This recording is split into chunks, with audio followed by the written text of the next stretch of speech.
Welcome back to Sportsbook Review Videos. It should be a very nice Week 13 of NFL action. I've had my eye on a couple of games this week, starting off with the Baltimore Ravens heading into Miami to play the Dolphins. The Dolphins come in as a 4-point favorite, total of 43, 43 and a half, depending on which book you're looking at. I think one of the key things that a lot of people forget about the Ravens is still not a horrible football team, despite the fact that they've lost a lot of their key cogs on offense.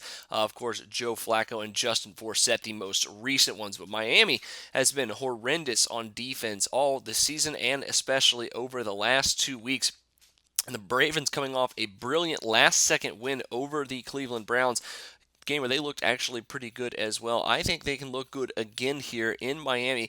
Cover this 4-point spread here as underdogs on the road. Miami has given up 2,800 passing yards to opposing quarterbacks so far this season. They're 27th in the NFL in that department. And Matt Schaub's still going to be able to sling the ball around to his young receiver, Kamar Aiken, who's been peppered with targets over the last 4 weeks. He's gotten 38 targets over his last 4 weeks. Expect him to have a big game here en route to the Ravens potentially getting the win or the cover in this one. But with the Dolphins at 1-4 against the spread in their last 5 games overall, going up against a Ravens team that's covered in their last 2.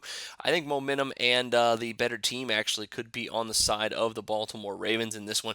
A little bit of a contrarian play, too, I think, because a lot of people could see this as the week that the Dolphins maybe bounce back, but they want to run the ball more, which is going to slow this game down, yes. But one thing I think people are overlooking is that the Miami Dolphins may want to run the ball more, but they have been run on a lot this season, and Buck Allen looked pretty good last week.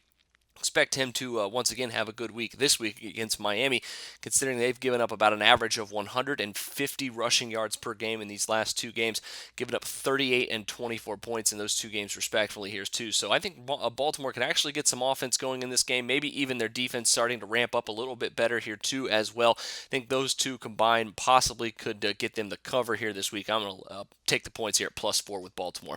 That'll do it for me this time. Make sure you check out some of my other NFL picks and props coming out later this week for Week 13. But until then, for Sportsbook Review, I'm Jordan Sharp.